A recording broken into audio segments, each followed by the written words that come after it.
Assalamualaikum warahmatullahi wabarakatuh. Perkenalkan, nama saya Nisa Nindya Asna Kamilia, NPM 21403011167, kelas 1B, Prodi Pendidikan Bahasa dan Sastra Indonesia, Fakultas Keguruan dan Ilmu Pendidikan Universitas Tidar.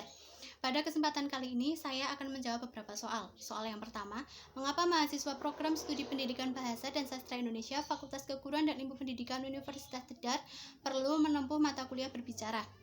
Jawabannya, menurut pendapat saya, sebagai seorang mahasiswa dari Prodi Pendidikan Bahasa dan Sastra Indonesia yang basicnya setelah mereka lulus akan menjadi seorang guru, karena itu mata kuliah berbicara sangat mereka butuhkan untuk mengasah keterampilan berbicara mereka di depan umum dan menggunakan bahasa Indonesia yang baik dan benar.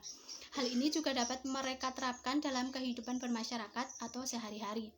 Lalu soal yang kedua, mengenai aspek-aspek keterampilan berbahasa dan hubungan antar aspeknya.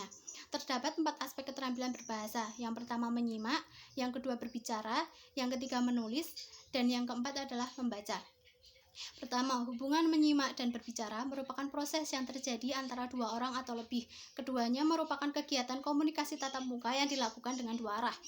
Yang kedua, hubungan antara menyimak dan membaca. Keduanya merupakan alat untuk menerima komunikasi. Yang ketiga, hubungan antara menyimak dan menulis adalah bahan informasi yang digunakan dalam kegiatan menulis didapatkan dari kegiatan menyimak. Yang keempat, hubungan antara berbicara dan membaca adalah ujaran membentuk suatu dasar bagi pembelajaran membaca, dan membaca membantu meningkatkan bahasa lisan.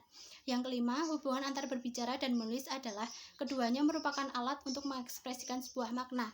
Yang keenam, hubungan antara membaca dan menulis adalah proses awal untuk melatih dan meningkatkan keterampilan berbahasa lisan sehingga mampu mengembangkan keterampilan bahasa tulis dalam bentuk karya sastra. Soal yang ketiga adalah sebut dan jelaskan prinsip umum yang mendasari kegiatan berbicara. Jawabannya, terdapat beberapa prinsip umum menurut Henry Tarigan. Yang pertama, membutuhkan paling sedikit 2 orang. Yang kedua, menggunakan suatu sandi linguistik yang dapat dipahami secara bersama. Yang ketiga, menerima atau mengakui suatu daerah sebagai referensi. Yang keempat, merupakan suatu pertukaran antar partisipan. Yang kelima, menghubungkan setiap pembicara dengan yang lainnya kepada lingkungannya dengan segera. Yang keenam, berhubungan atau berkaitan dengan masa kini. Yang ketujuh, hanya melibatkan aparat atau perlengkapan yang berhubungan dengan suara atau bunyi bahasa dan pendengaran.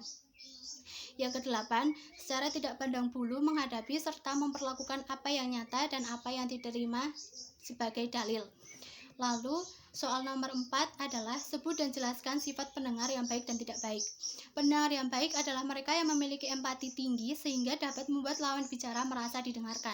Hal ini juga dapat meningkatkan rasa percaya diri.